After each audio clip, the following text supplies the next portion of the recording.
आपकी स्ट्रेटजी कभी भी आपको एक ट्रेंड का मतलब इंडिकेशन नहीं कर सकती।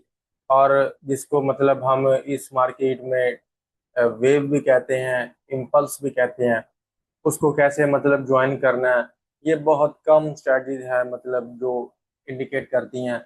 या काफ़ी ऐसे लोग हैं इस मार्केट में जिनको मतलब 5 साल 10 साल हो चुके हैं और वो अभी भी इंडिकेटर के पीछे लगे हुए हैं। RSI, moving average, Blender band, पता नहीं किस तरह तरह के नाम हैं। तो ये सारे इंडिकेटर जो हैं ये, इनको कुल मिल मिला के भी इतनी एक्यूरेसी नहीं बनती जितनी अकेली मार्केट स्ट्रक्चर की एक्यूरेसी बनती है।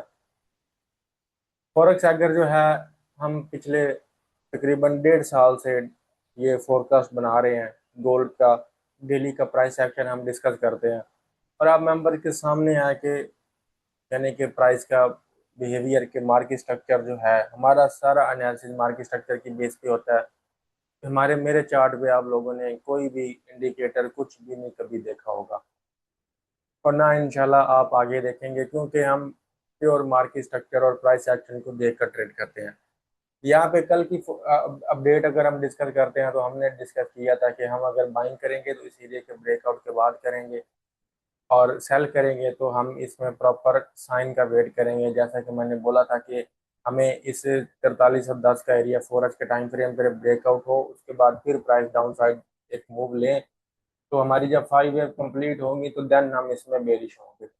यानी कि इलीट वेव जो है, यहाँ पे इलीट वेव के अकॉर्डिंग यहाँ पे इसका स्ट्रक्चर कोई सेल का साइन ही नहीं था। सही है। तो लिहाजा इसलिए फिर हमने इसको सेल की तरफ नहीं देखा और फिर हमारी लंदन सेशन में ये ट्रेड सेटअप बना जिसको हमने एग्जीक्यूट किया यहाँ पे, क्योंकि जब फोरकास्ट बना रहा था तो उस टाइम प्राइसेस यहाँ पे थी, यहाँ पे प्राइसेस ने कोई साइन नहीं दिया था बाय का।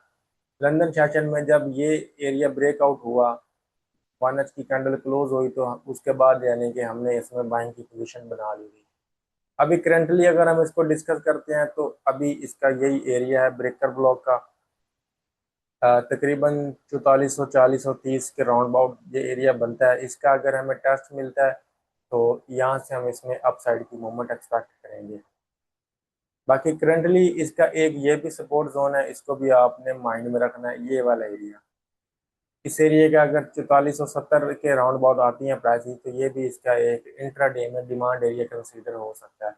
क्योंकि ये एरिया हमने किस तरह निकाला है, ये एरिया हमने 15 मिनट के टाइम फ्रेम पे निकाला है। ये 15 मिनट के टाइम फ्रेम पे ये देखें, आपका ये ब्रेको स्ट्रक्चर हो रहा है इस जगह पे, और ब्रेको स्ट्रक्चर के बाद अब ये रेड कैंडल आपका टोटल सारा डिमांड जोन है।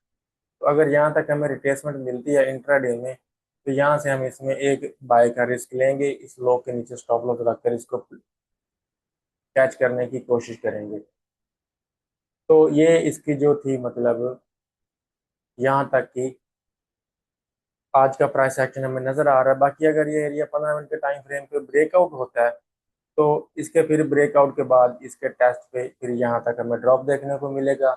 यहाँ तक इसकी मतलब जो मेजर रिट्रेसमेंट है उसकी यहाँ तक बनती है।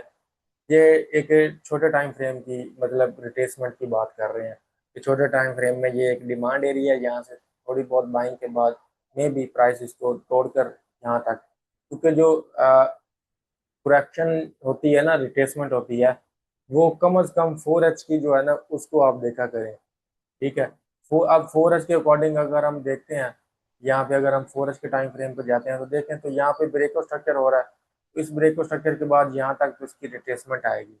तो इसलिए यहाँ पर आने के बाद छोटे टाइम फ्रेम में हमेशा रिवर्सल। आप रिटेलर का जो सबसे बड़ा मसला है ना, शायद आपको मतलब आपको ना पता चल रहा हो, आपका सबसे बड़ा मसला जो है ना वो डिफरेंट टाइम फ्रेम होता है। आप अपने लिए एक आज से ही एक टाइम फ्रेम चूज कर लें। मैं ये नहीं कहता कि आप 4X पे ट्रेड करें, आप चाहे 5 मिनट पे करें, 15 मिनट पे करें, लेकिन फिर आपने जो ट्रेड एग्जीक्यूशन है और जो स्ट्रक्चर है ना वो उसी टाइम फ्रेम के हिसाब से देखना है। मिसाल के तौर पे आप 15 मिनट के टाइम फ्रेम पे ट्रेड करते हैं तो 15 मिनट के अकॉर्डिंग आपका ये डिमांड एरिया है। फिर आपने यहाँ से रिस्क लेना है, चाहे इसका स्टॉप लॉस लगे या चाहे आपका टीपी हिट हो। इसी तरह अगर कल के दिन में आप 15 मिनट को फॉलो करते तो यहाँ पे 15 मिनट जब बुलिश हो गया था, फिर आपने यहाँ से बाय लेना था। सिंपल, चाहे आपको कोई और या कोई यूट्यूबर या कोई भी बता रहा है कि ये सेल है, आपने फिर अपने टाइम फ्रेम को मैं मतलब जो है उसको एग्जीक्यूशन में लेकर आना है। मेरी फोरकास्ट में भी आपने देखा होगा कि मैंने कभी भी कोई भी प्रिडिक्शन करते हुए मुझे कोई हिचकिचाहट महसूस नहीं होती, क्योंकि सबसे पहली कंडीशन तो ये है कि इसमें हर लेवल और कोई भी टाइम फ्रेम है या कोई भी ट्रेंड है वो कभी भी शिफ्ट हो सकता है।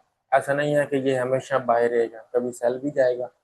तो मतलब मैं टाइम फ्रेम और कंडीशन को अपने माइंड में रखता हूँ, उस हिसाब से मैं जो भी प्राइस एक्शन हमें नज़र आ रहा होता है उसको। अब ये मैंने डिमांड एरिया मुझे टेक्निकल बता रहा है कि ये इसका 15 मिनट का डिमांड एरिया, मैंने आप लोगों के साथ शेयर कर दिया। अब या तो ये प्ले होगा या ब्रेक हो जाएगा।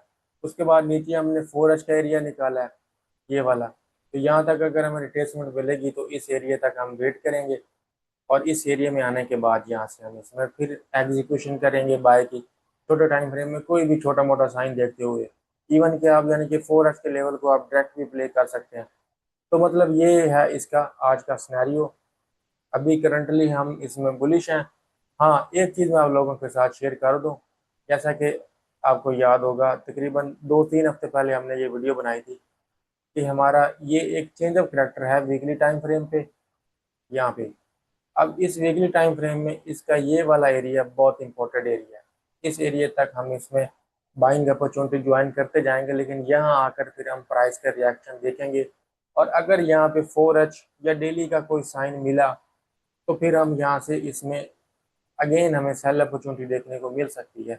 लेकिन वो हम देखेंगे जब प्राइस इधर आएगी। अभी करंटली बुलिश है तो हम भी इसमें बाय करते जाएंगे। तो ये इसकी मतलब है आज की अपडेट। बाकी हम इंशाल्लाह मिलते हैं नेक्स्ट वीडियो में, तब तक के लिए अल्लाह हाफिज़।